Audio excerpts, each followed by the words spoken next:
The Evening Inbox celebrates the Kickstarter victory for SWERY's The Good Life, as one reader is unconvinced by the new Han Solo.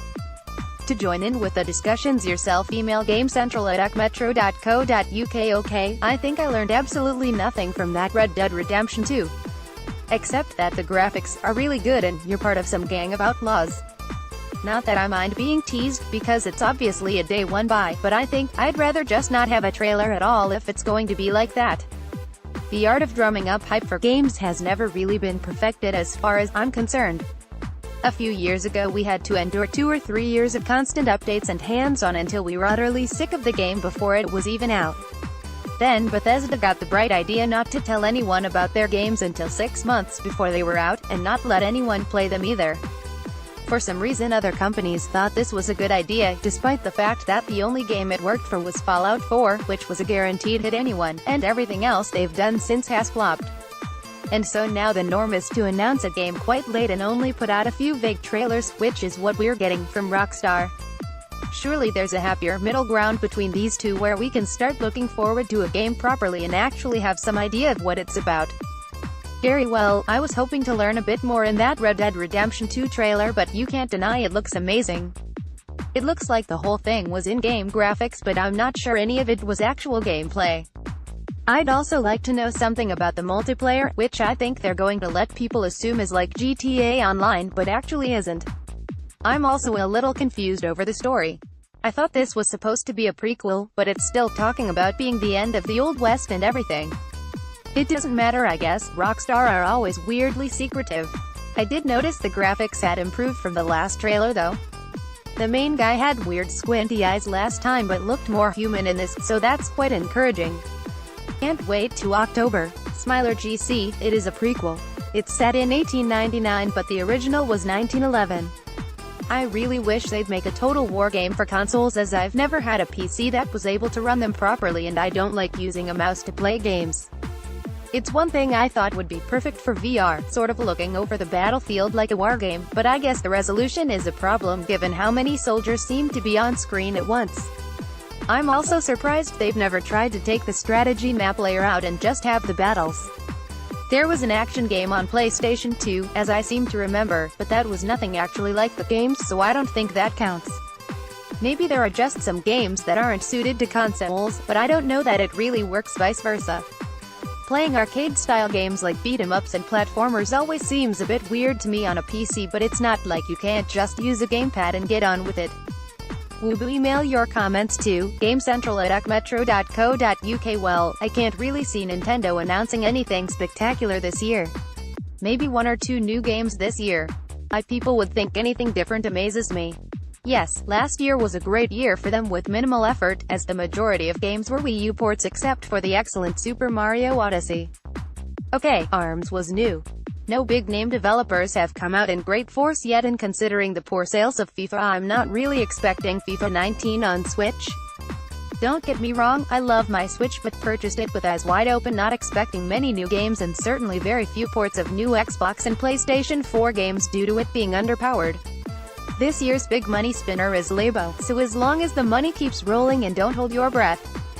And on GC, that seems a very rigid way of looking at things, including the assumption that Labo is going to be that big a hit. Federal Trade Commission, protecting America's consumers for over 100 years, has given Microsoft, Nintendo and Sony 30 days to change warranty policies. FTC sent letters stating the "warranty void if removed" sticker was illegal. Not only are the stickers placed on the electronics illegal, forcing customers to use first-party replacement parts or repair services is also illegal. Customers should not be forced to use only company-sanctioned repair shops. This also covers the "warranty voided if removed" product sticker, which needs to be broken in order for a repair shop to replace parts. Stanley 71 GC, we're not sure any of that affects the UK though. Playing God of War at the minute, the best compliment I can give it is that I am not gonna sell it. Gaming mostly on PC for the last 6 years. When I do buy a game on console, I love to trade it in. It's like getting free money to me, but not this time for God of War.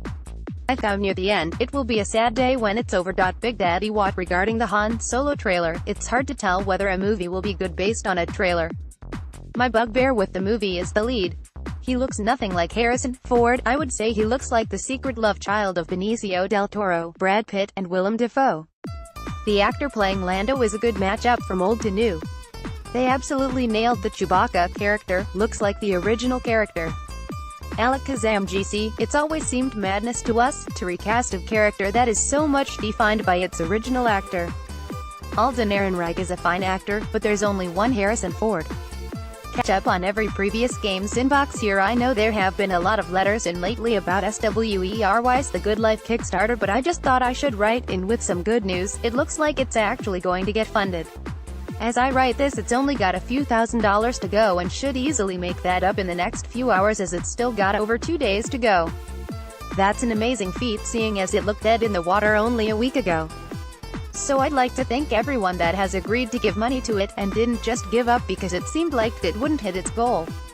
I'm not sure if there's some other reason why there was a sudden bust in interest, but I'm going to assume it was because of the release of the gameplay demo.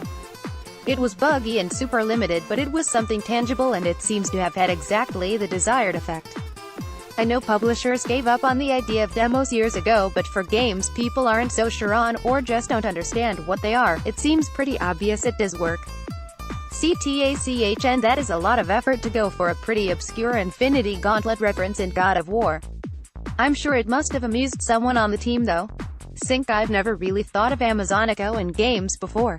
Am I the only one imagining playing a CCG with joy out of Blade Runner 2049? Dallas. The subject for this weekend's inbox was inspired by reader Gannett, who asks, what's the most unexpectedly enjoyable game you've ever played? What game or games were you convinced you wouldn't like but ended up loving in the end? Why did you think you wouldn't enjoy the game, and how long was it, after its release, that you eventually tried it? Was the game very different than you imagined, or was it more or less the same and you enjoyed it anyway? How often are you surprised by a game, and what do you find is the most accurate way of predicting what they're like?